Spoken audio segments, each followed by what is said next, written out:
gloire, richesse, pouvoir. Beaucoup d'entre nous rêvent d'avoir de telles choses à notre actif, mais pour beaucoup de gens, la célébrité a un coût. Entre la pression intense pour avoir un certain look, la manière scrupuleuse dont les artistes sont exploités pour le profit et le regard sévère du public, un lourd tribut est souvent prélevé sur les individus sous les projecteurs. Et peut-être que c'est pourquoi certaines célébrités disparaissent, simplement. Ils se retirent avant que cela ne devienne trop. Mais il est également possible que quelque chose de plus tragique ou même sinistre se passe dans de tels cas. Nous ne connaîtrons peut-être jamais la vérité de ces situations. Rejoignez-nous dans l'épisode d'aujourd'hui alors que nous examinons 3 cas étranges de célébrités qui ont disparu.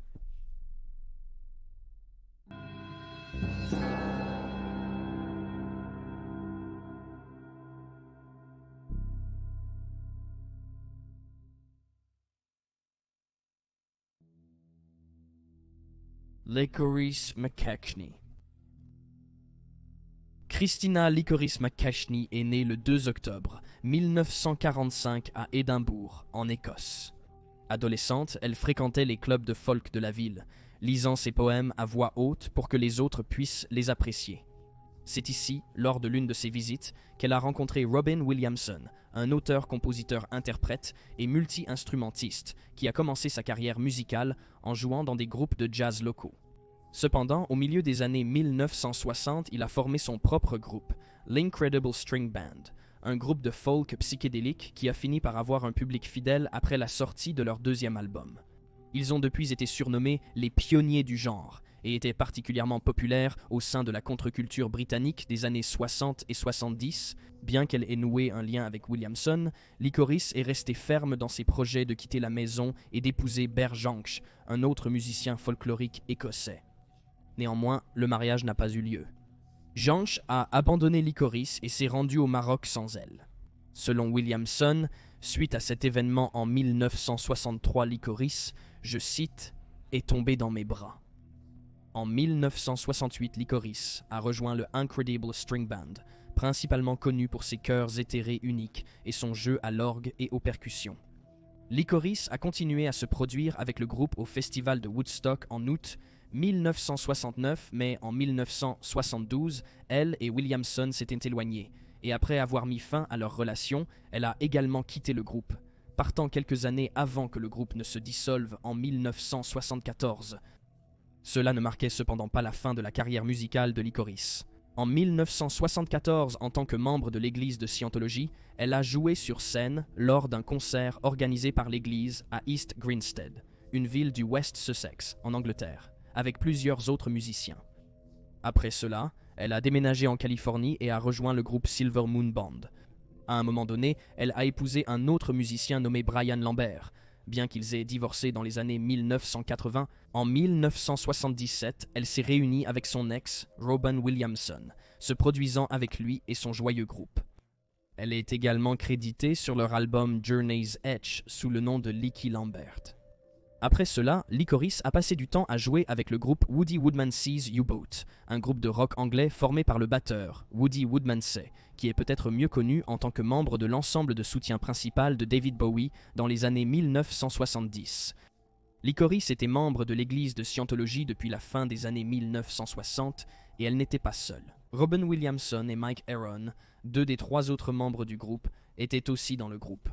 La seule personne qui n'était pas membre était la bassiste et choriste Rose Simpson, qui se souvient qu'elle ne s'est jamais pleinement engagée dans l'église.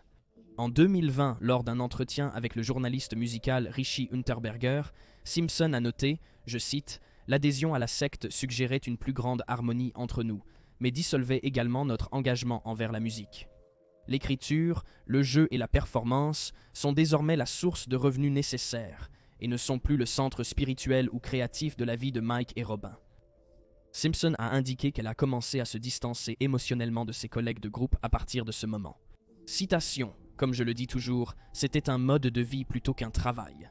Et s'ils étaient engagés dans quelque chose et que je ne l'étais pas, alors cela nous sépare à des niveaux sérieux. Simpson a estimé que l'Église était incroyablement semblable à une secte, déclarant qu'elle ressentait une immense pression pour s'engager dans la scientologie comme ses camarades de groupe.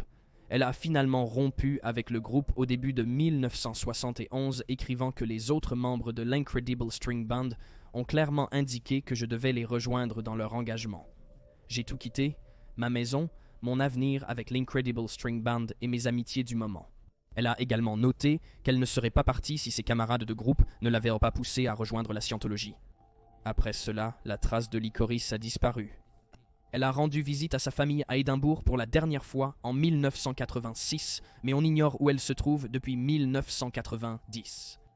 Selon sa sœur, Licorice se remettait d'une opération à Sacramento, en Californie cette année-là. Cependant, le journaliste musical Mark Ellen a écrit en 2000 que la chanteuse a été vue pour la dernière fois en 1987, faisant de l'autostop à travers le désert de l'Arizona. Même sa famille n'a pas eu de ses nouvelles depuis. Il n'est pas clair si la famille de Licorice a jamais signalé sa disparition. Bien que son nom ne soit peut-être pas aussi connu maintenant qu'il l'était dans les années 60 et 70, il convient de noter que personne d'aussi célèbre à cette époque n'a pu disparaître complètement de la manière dont Licorice l'a fait. Lorsqu'on lui a demandé à propos de son ancienne camarade de groupe, Rose Simpson a déclaré « Aucun d'entre nous n'aurait choisi des vies de succès financier et je ne pense pas que Lic l'aurait fait non plus. » Elle aurait donc probablement été assez disposée à percevoir tous les droits d'auteur qui lui étaient dus. Pour autant que je sache, elle ne l'a pas fait. Elle n'est donc soit pas en vie, soit ne fait pas partie d'une société qui dépend de l'argent. Elle est donc éloignée de la vie courante alors. Elle a également ajouté « Je doute qu'elle aurait choisi, en vieillissant comme moi, de se couper totalement de sa sœur et de sa famille. La dernière fois que j'ai eu de ses nouvelles, il y a 1 an ou 2, elle leur était encore inconnue. Je sais que des gens prétendent la connaître, et on m'a envoyé une photo supposée d'elle, mais je ne peux pas dire que je l'ai reconnue. La réglisse est toujours manquante à ce jour.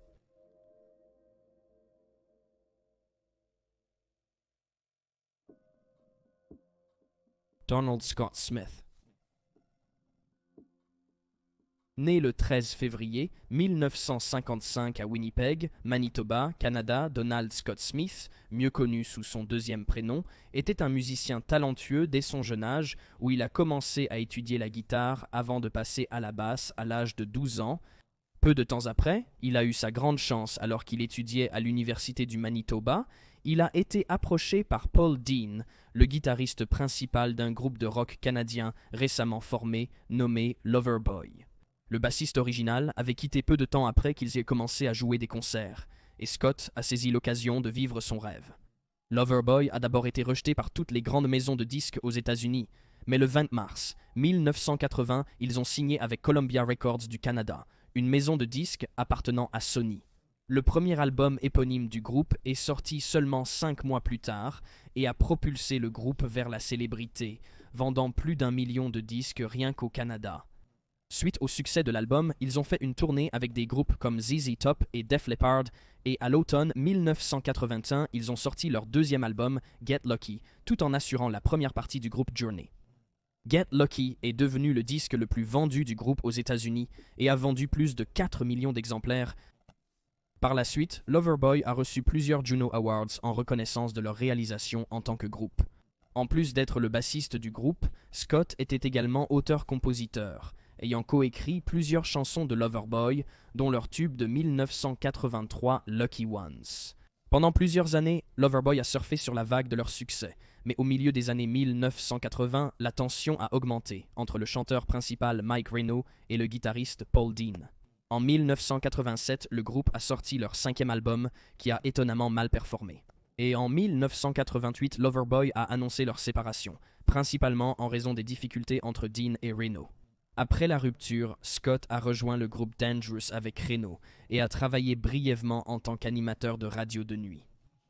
Loverboy s'est brièvement réuni en 1991 pour donner un concert de bienfaisance et 2 ans plus tard, le groupe s'est à nouveau réuni pour faire une tournée tout au long des années 1990. Scott aurait dit aux journalistes que le groupe s'était reformé, je cite, « parce que nous aimons le rock et simplement parce que les promoteurs voulaient nous engager ». Scott a été vu pour la dernière fois le 30 novembre 2000 alors que le groupe était en pause de tournée. Ce jour-là, il a décidé de sortir son voilier, un bateau de 11 mètres,09 nommé le Sea Major. Décrit comme un marin passionné et expérimenté, il avait pour objectif de naviguer dans une marina au sud de Ella avec sa fiancée, Yvonne Mayotte, et son ami de longue date, Bill Ellis, qui avait été un roadie pour Loverboy pendant les années 1980. Les trois avaient prévu de s'arrêter au Mexique avant d'atteindre là. Bill se souviendrait plus tard des événements de la journée en parlant avec la Gazette de Montréal, citation « Nous n'étions qu'à 2 heures du quai à San Francisco. 1 minute, il était là, et la suivante, il avait disparu.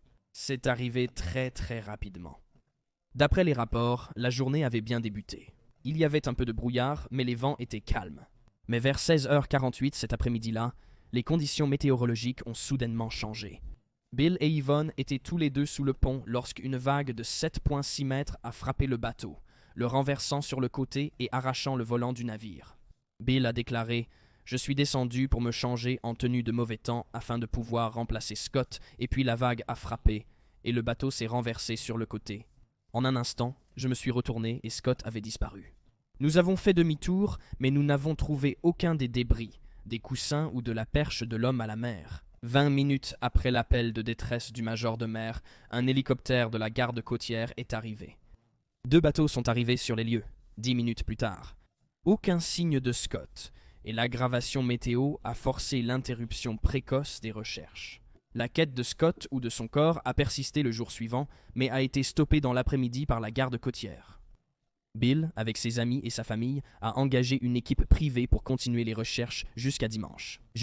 Malheureusement, le quadragénaire a été déclaré disparu et présumé mort, aucune trace de lui n'ayant été trouvée. Il a laissé derrière lui 2 jeunes enfants ainsi que sa fiancée. En 2007, le chanteur de Loverboy, Mike Reno, a réfléchi à la nouvelle que l'un de ses amis les plus proches avait disparu. « Emerson, je pensais pas pouvoir continuer avec le groupe. La dernière chose que je voulais faire était de chanter des chansons que Scotty, moi et les garçons avions jouées ensemble pendant 22 ans à ce moment-là. » Il a dit que c'était à la fois le temps et les messages de soutien des fans qui l'ont aidé à se remettre à jouer de la musique. Les fans affirmant que ce serait une double tragédie si Loverboy arrêtait de faire des tournées. La même année, le groupe a sorti un nouvel album qui comprenait le morceau Stranded, un hommage à leur bassiste. Les restes de Scott n'ont jamais été localisés.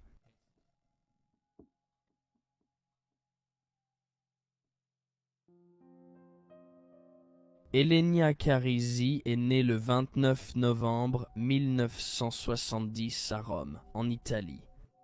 Elle était la fille aînée d'Albino Carisi, un célèbre chanteur et acteur italien qui a vendu plus de 25 millions de disques, et de Romina Power, une actrice et chanteuse née à Los Angeles, et le deuxième enfant des acteurs proéminents de l'âge d'or d'Hollywood, Tyrone Power et Linda Christian. La carrière d'Elenia en tant qu'actrice a débuté jeune. Quand elle avait 13 ans, elle a joué avec ses parents dans un film appelé Champagne au paradis. 6 ans plus tard, elle est devenue la tourneuse de lettres dans la version italienne de l'émission Roue de la Fortune. Malgré la célébrité dans son sang, Elenia ne semblait pas beaucoup s'intéresser à l'acting ou au chant. Au lieu de cela, elle voulait devenir romancière. Elle a déménagé à Londres, en Angleterre, et a commencé à étudier la littérature au King's College, où elle a été notée pour avoir reçu les meilleures notes de sa classe. Quelque chose semblait cependant bouger à l'intérieur d'Elenia. Elle a commencé à penser à l'idée de voyager seule. Sa mère a déclaré qu'elle voulait, je cite, « trouver des personnages pour un livre qu'elle écrivait ».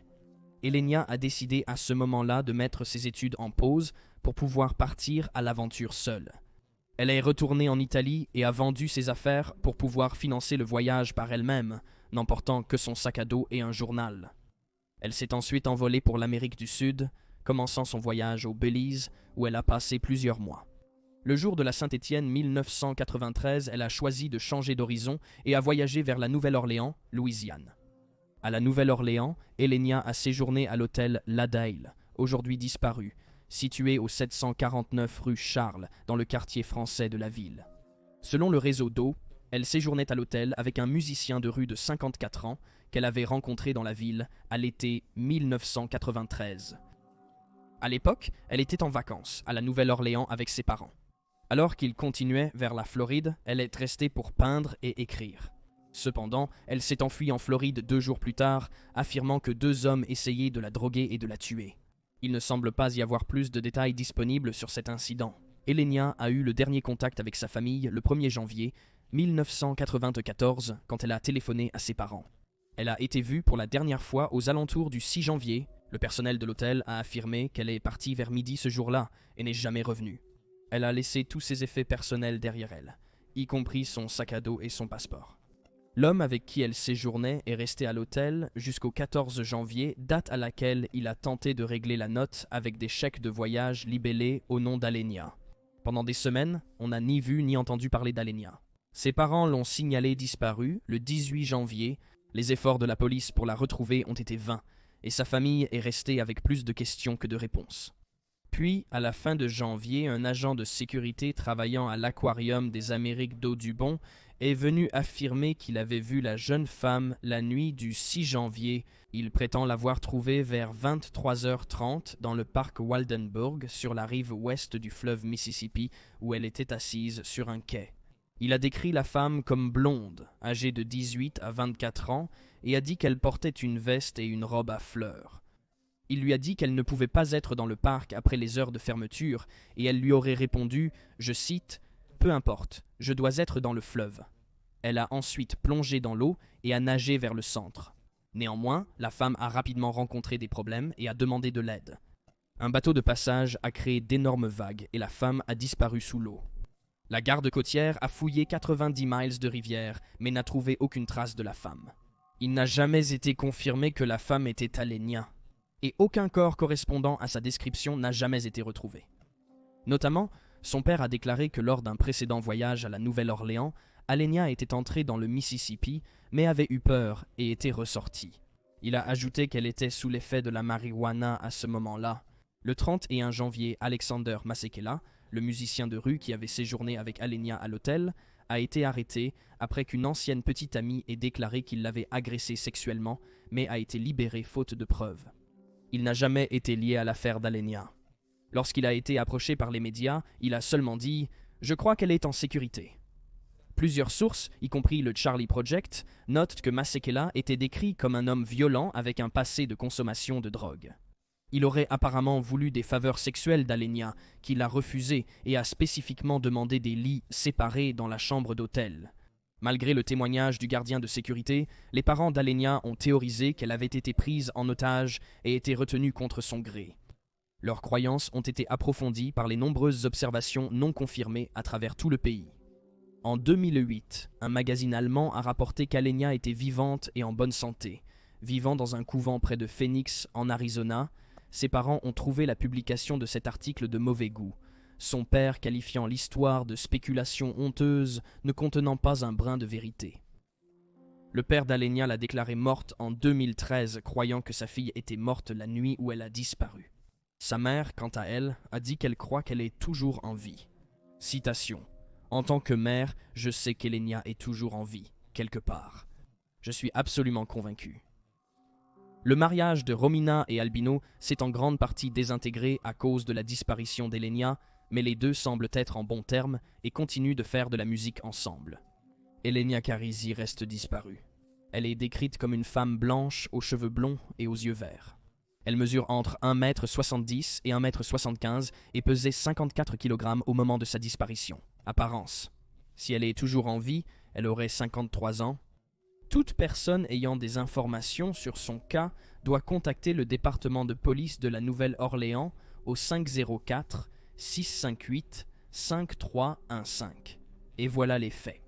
Veuillez laisser un commentaire ci-dessous avec vos propres pensées et spéculations, et n'oubliez pas d'aimer cette vidéo et de vous abonner pour soutenir la chaîne. Merci d'avoir regardé.